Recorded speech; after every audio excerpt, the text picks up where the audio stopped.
Hvernig finnum við skurðpunkt fleygboga? Þetta í öðru veldi, þess vegna þetta fleygbogi, hann lítur svona út, sjáu þenn hérna, og línu. Ég reikna þetta þannig að ég vil fá sama x-gildi og þá fæ ég hvaða y-gildi, það að leysa þetta saman.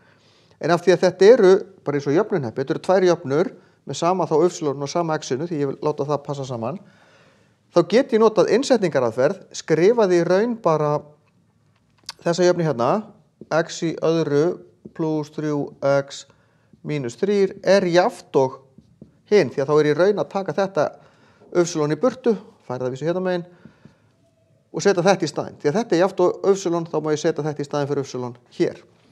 Nú ger ég bara minus 2x plus 1, minus 2x plus 1, ég fæ x í öðru plus x minus 2.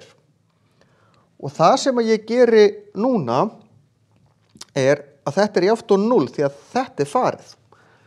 Og nú get ég þáttað þetta í tvo svega, það er að segja þennan hluta hérna, x og x, plus og mínus, fyrst það er mínus hér, plus 2, mínus 1, finn út 0 stöðvarnar, x plus 2 er jafnt og 0, þá er x jafnt og mínus 2, hérna x minus 1 er jafnt og 0, x er jafnt og 1, gerir bara mínus 2 báðum megin, hérna megin, þá fæ ég mínus 2, gerir plus 1 báðum megin, þá fæ ég mínus 1 hérna.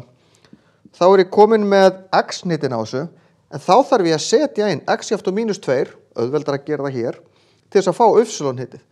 Og ef að ég setja hérna, þá er þetta mínus 2, mínus 1, þetta er y-hnitið er þá mínus 5. Og hér set 1-inn, 1 sinnum 2 eru 2, mínus 1 er 1. Ég set það sem ég fekk hér inn hérna til þess að fá hvað ég fæ hér. Þá er ég komið með punktana. Mínus 2, mínus 5 og 1,1. Og ef ég ætla að teikna þetta inn, þá teikna ég inn punktana 1,1, það er hér, og mínus 2, mínus 5, mínus 1, 2,1, 2, 3, 4, 5, það er hér, og línan er þá, án að fara í gegnum punktin hérna hjá mér, nokkurn veginn svona. Þannig að þetta eru skurðpunktarnir. Ég hefði náttúrulega líka að teikna þessa línu, farið í hérna, hún er ekki alveg rétt hún á að vera í mínus 1 hérna, það er vont erfitt að teikna þetta svona þegar maður er ekki með reglustyku. En þetta er aðferðin hvernig ég reikna þetta. Ég þarf ekkert endilega að teikna þetta nema ég sé sérstaklega beðin það.